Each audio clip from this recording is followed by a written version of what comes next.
Hi everyone and welcome to Ohio Valley Couponer. So today I'm here with another coupon chat, and this one is very like a touchy subject about this was a very big conversation on my video from Saturday, where I told you all I'd always follow the limits and everything, and a lot of you came back and said, well, what if my store says limit 5 but the coupon says limit 2? What do I follow? So we're going to talk about that today, and this is a rough one in my opinion, because to me it's very, I don't know, to some of you might have a clear answer. To me it's very hard because I feel like everyone has different circumstances, and I'll explain that to you as we move forward. You might be wondering, what are you even talking about? Well, let's say Rite Aid. They have a policy that you can use 4 like coupons per day. However, the manufacturer coupon says limit of 2 per customer per day. So you might be thinking, which do I follow? What do I do? Do I go by what Rite Aid says, or do I go by what the coupon says? First up, you need to understand what these coupons mean. So there are so many different. Back when I first started, this wasn't even an issue. It's just become like crazy. The manufacturers are on this new trend. They're only going to let us use like 1 coupon per. It's annoying. So there's multiple things though. There's limit 1 per purchase. This just simply means you can only use 1 manufacturer coupon per item purchased. So you can use 5 of them if you want, as long as you have 5 items. So that doesn't mean anything. Then there's other ones. Limit 1 coupon per transaction or per trip. I take that as 1 per transaction. I don't know what to define trip as. Does that mean I go in Walmart, do a trip, and walk back out, and then if I go back in Walmart, does that count as another trip? I don't know. Some of these things are just crazy. Then the more common one I see with P&G and like L'Oreal and stuff, limit 1 coupon per day / customer, and that does straightforward mean only 1 of these coupons can be redeemed by that person. You might be thinking, well, if Rite Aid says I can use 4, or Kroger says I can use 5, then why would I pay attention to what the manufacturer says? Won't the store get their money back regardless? Which, if any of you have a Kroger that lets you use 5 without even reading them, I'd be shocked, because around here they sit and read the coupons for limits. But anyways, if you have a store that does that, that'd be interesting. But won't the store get their money back regardless? Yes. If they send in 5 coupons for L'Oreal shampoo, and the coupon says limit 1, but they send in 5, they'll still get their money back for it. I can guarantee that, because, well, I'll explain on the next slide. But the manufacturer's never going to know if 5 people came in and each used a coupon, or if 1 person used all 5 coupons. The thing here, because in the comments I've seen so many of you say, is the store getting in trouble? No, it's not the store at all. It is definitely not the store. The store's not going to hurt if you use more coupons than what the limit is. The manufacturer is the one who's going to hurt. And let's keep talking here, because there is going to be, I'm going to tell you a reason why I believe, why you really should consider this. Because a lot of you are just like, it's all about the store, it's all about the store. So the manufacturer clearly has set these rules for a reason, and I believe the reason they've done this is they didn't think coupons were going to take off like they have, and they don't want to reimburse the store as much. That's not a fact, but that's my personal opinion. They don't want to pay out as much, so they're trying to make people use a limited amount. That's the only reasonable thing I can think of. And before you shut me off and be like, well, I don't really care if they have to pay out more, listen to why it'll affect us if we don't follow the rules. I really do want to say this is no way comparable to glittering. You're still using the right coupon for the right item. You are not glittering at all. So if you do this, I don't want you to feel like I'm calling you a fraud, because I don't believe you are. I really don't. I think that this is just kind of I don't know, it shouldn't be tough, but it kind of feels tough when the store says one thing and the manufacturer says another. Because that's the thing I've known for years. Kroger said 5 like coupons, so I never really paid attention to it before. And then now the coupons have limits on them, so it's kind of hard to retrain our minds. The manufacturer, here's why it would hurt us. The manufacturer has set these limits out for a reason, which I've explained. And like I said, they don't want to pay out a bunch of money. If they continue paying out massive amounts to the stores, they're going to start to release lower value coupons, or they'll just stop doing coupons at all.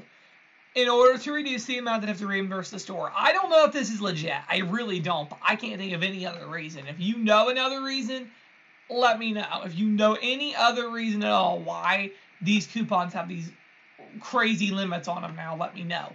But that's why I believe the manufacturers are doing this. So this isn't no way comparable to glittering, but I feel like if we continue to ignore limits, like I said, there really is no way for them to track this that I'm aware of, except, I don't know, they're probably just going to, I don't know, I'll be honest, I don't get it. I'm not really sure why they're so strict on the limits, and I don't really understand it at all, but they are. This is how a lot of these manufacturers have become. I can think of a ton of them off the top of my head. Here's where it becomes a gray area. So I showed you the Renews It. If you're on my Instagram, you saw that. If not, it's $9.96. Walmart had $5 Peelies, and there's a $5 Ibotta. But in my case, I did buy 2 Renews It's, one for my great uncle and one for my own household. I actually picked them up before even thinking about it in the store until I was heading to checkout and thought, should I have read the limits on these? I had the 2 coupons, and they actually did say limit 1 per trip. But here's where it gets to be a gray area, and this is how it is for a lot of you. I've heard so many of you say you buy for other people.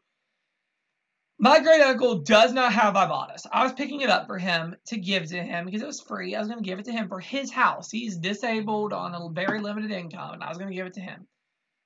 If I was going on this coupon, it literally just said limit 1 per trip. I couldn't do a separate transaction because Ibotta, it'll only let you do it 1 receipt.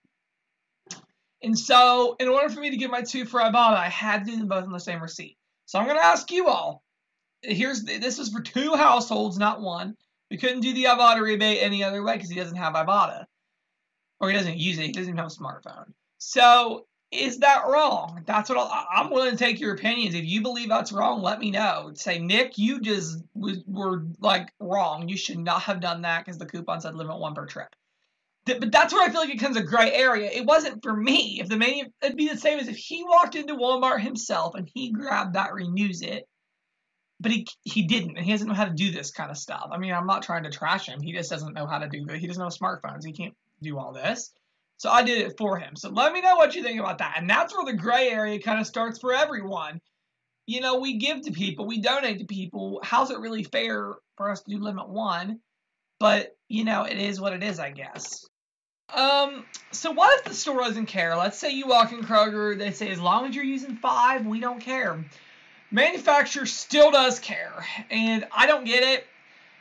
I don't see the difference if it says limit 1 per trip. If I go in Walmart and use my 1, go back to the car, and come back in, why that makes a difference? Why I couldn't just do 2 in the same transaction? But that's what they say to do. So that's, I guess, what we're supposed to do. This is the policy that has to be followed. And like I explained my situation with my great uncle, I don't know what the right thing there is. I know when I'm shopping for me, I do follow the limits for my house. So, like, if a coupon says limit 1, I just got 1 bounce. Dryer sheets at Kroger. I really wanted a bunch. I wanted a bunch of those, but I couldn't get a bunch of them because the coupon said limit 1. And so I just got 1, and then I'd go back another day and get another one. And it really frustrated me, but that is what they say. But when I was shopping for the 2 people, I don't really see how that's fair because it's not the same household. So it's a gray area, and I wanted to give you all a better answer. I would just advise you don't do it. If you're just shopping for your household only, follow the rules. If you're doing 1 for your household and 1 for another, that's where I'd go on the store's policy. But when in doubt, always trust the manufacturer over the store policy. But you do got to remember, stores aren't the ones giving us these coupons. It is the manufacturer, so we have to do what the manufacturer says. All the store's making money off of this when they send them in. So they might not be as strict because they're going to send it into the manufacturer, and the manufacturer will send the money back. So that's where, yeah. So I would say if you are just shopping for you, follow the rules. If you're shopping for you and another household, that product is going to another household, I'd say, like, in my case, it was okay, but I don't know. I still feel kind of bad about it, but I don't really feel like that was my fault. I'm giving that to him. That's going to his house. It's not staying here. So it's very conflicting. I'm still at a loss. I don't feel like I gave you all very good answers. Please feel free to weigh in on this in the comments. I love reading y'all's comments. But again, I have heard it before. Everyone says, well, if the store says it's okay. But technically, the store's not the one giving us coupons. It's the manufacturer, so we got to follow their rules. But how I justified it for my uncle, or great uncle, was that it'd be like him walking in Walmart using that coupon because it's going to his household. But I don't know if that's a good excuse. I just feel like if I'm buying something for him, I shouldn't get penalized and not be allowed to use the coupon when that's going for him. You know what I mean?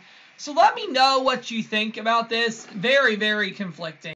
I know that Amy and Pam have both brought this up to me. So if either of you watch, Amy or Pam, let me know what you think. If this helps at all. If you're still on the fence about the whole thing, let me know. And let me know y'all's comments. Because this is a really tough one. I had a hard time doing this video. Because while I think I know the answer, there's also other factors that make it not so sure. Like, you know what I mean? Like with the whole shopping for other people thing, that just makes it hard. Because you shouldn't get penalized if you're using the coupon for someone else and you're giving it to them. But very complex. So let me know what you think. That's all I have for now. Come back tomorrow for some epic Kroger deals. And thank you so much for watching.